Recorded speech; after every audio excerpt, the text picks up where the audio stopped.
नमस्कार, मैं मेघा हिंदुस्तानी स्वागत करती हूँ आपका माटी के लाल पर। क्या आपको पता है, उत्तर प्रदेश में उपचुनाव होने हैं, लेकिन उपचुनाव से पहले योगी सरकार कुछ बड़ा करने की तैयारी में है।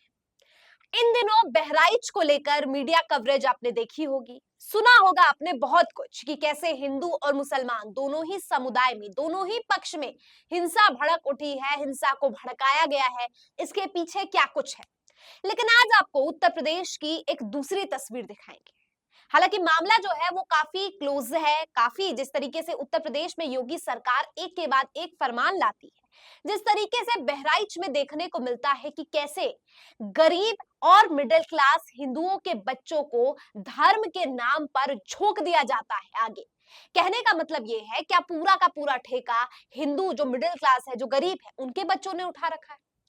रवि किशन जैसे सांसद भारतीय जनता पार्टी के कह तो बहुत आसानी से दे देते हैं कि शास्त्र के साथ साथ शस्त्र उठाने की जरूरत है। खुद के बच्चे भले ही विदेशों में पढ़ते हो, खुद के बच्चे भले ही जो है टॉप रैंक्स के काम करते हो, लेकिन गरीबों के और मिडिल क्लास के जो वोटर्स हैं उनके बच्चों को धकेलने का काम यहाँ पे धर्म का पूरा ठेकेदार बना दिया जाता है।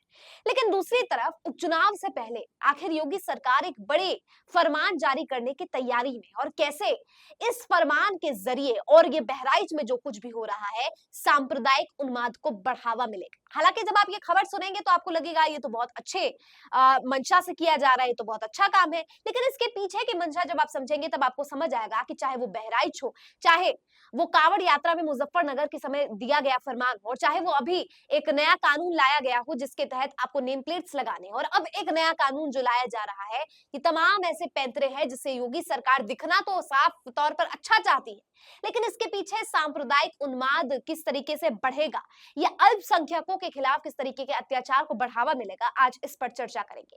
तो सबसे पहले सत्य हिंदी की इस खबर पर नजर डालिए। लिखा है, यूपी सरकार खाने में थूकने को रोकने के लिए कानून लाने की तैयारी में क्यों।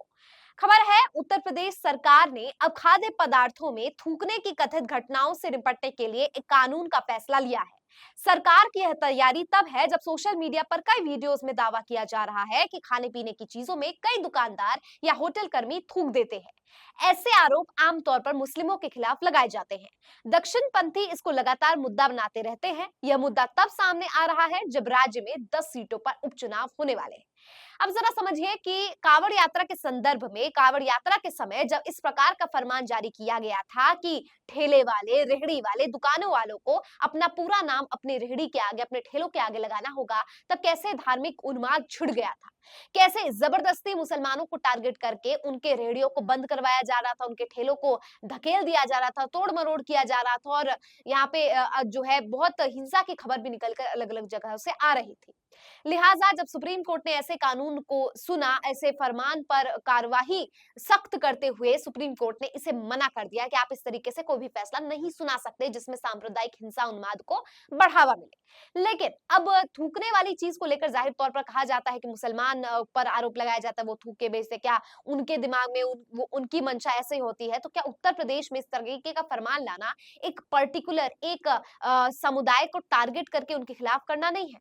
दोस्तों, इस देश की या कहूं कि लोगों की सबसे बड़ी विडंबना है कि अगर हम तो बहुत स्वाद लेते हैं, हमें तो बहुत मजा आता है दूसरों के धर्म को गालियां देने में, दूसरों के जात को बोलने में, दूसरों को किसी भी तरीके से डीमीन करने में, जलील करने में बहुत मजा आता है, लेकिन वही चीज अगर अपने ऊपर आ जाती है तो इंसान सह नहीं पाता है।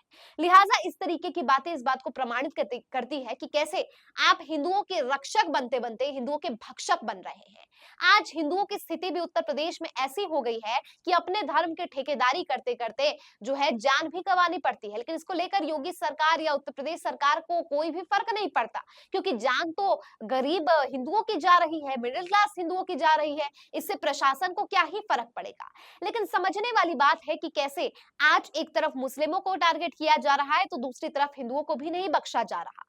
यानी उत्तर प्रदेश में एक ऐसे माहौल बनाने की तैयारी है जिसमें दोनों ही समुदाय को एक दूसरे के खिलाफ लड़वा दिया जाए और इसका फायदा भारतीय जनता पार्टी उठा सके। इस खबर को आगे पढ़िए ताकि आपको समझ आ सके कि पूरा का पूरा खेल है क्या।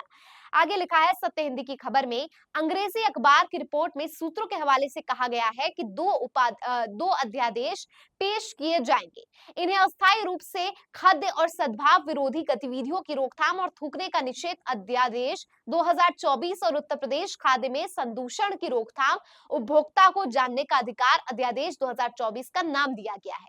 थूकने या मूत्र मिलाने जैसे कथित मामलों सहित खाद्य पदार्थों में मिलावट की घटनाओं का संज्ञान लेते हुए योगी आदित्यनाथ ने कई निर्देश जारी किए हैं, जिसमें राज्य भर के भोजनालयों में संचालकों, मालिकों और प्रबंधकों के नाम और पतों की अनिवार्य रूप से दिखाना शामिल है। एक सरकारी बयान में कहा गया है कि खाद्य प्रतिष्ठानों पर संचालक, मालिक, प्रबंधक और अन्य कर्मियों के नाम और पत्ते प्रमुखता से प्रदर्शित किए जाने चाहिए। इसको लागू करने के लिए खाद्य सुरक्षा और मानक अधिनियम के आवश्यक संशोधन किए जाने चाहिए। इसके अलावा मुख्यतः जो खबर है, जो ब्रेकिंग न्यूज के रूप में सामने आ रही है, वो ये है कि खाने में थूकने वालों की अब खैर नहीं, अध्यादेश लाने की तैयारी में योगी सरकार। इस अध्यादेश के तहत हर शख्स को अपने खाने के बारे में पूरी जानकारी लेने का अधिकार होगा। देखिए, अपने खाने के बारे में जानकारी लेने के अधिकार में कोई भी, किसी को भी कोई तकलीफ नहीं है। ये तो पहले से ही है, कंज्यूमर राइट्स में आता है ये, कि अगर मैं कुछ प्रोडक्ट यूज कर रही हूँ, मैं कोई चीज खरीद रही हूँ, तो मुझे उस प्रोडक्ट के बारे में पूरी जानकारी लेने का दुकान वाले से पूरा का पूरा हक है। तो अगर ये आपने खाने के संदर्भ में बना दिया है, तो इसमें नया क्या है? और चलिए, अगर आप ये विशेष रूप से लाना चाहते हैं क्योंकि इसकी विशेष रूप से जरूरत है, तो आप इस बात को सुनिश्चित कैसे करेंगे कि मुसलमानों के प्रति कोई अत्याचार नहीं होगा? इस आड़ में कि कुछ मिला तो नहीं दिया, क्या मुसलमानों को लिंच नहीं कर दिया जाएगा? और अगर लिंचिंग होती है मुसलमानों की, तो इसकी जिम्मेदारी क्या योगी आदित्यनाथ की सरकार लेगी? ये सबसे बड़ा सवाल है इस फरमान के बीच में। यानी फरमान से कोई तकलीफ नहीं है, लेकिन इसके जो कहते हैं ना, हर चीज के प्रोज और कॉन्स होते हैं, तो इसके जो कॉन्स होंगे उससे निपटने के लिए, उससे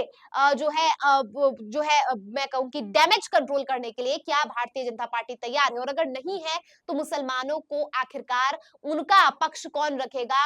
उनको यहाँ पर सुरक्षा देने का काम कौन करेगा? कमेंट करके बताइए, इस प्रकार के फरमान से कैसे एक समुदाय को दूसरे समुदाय के खिलाफ भड़काने का जो है मंशा रखी गई है।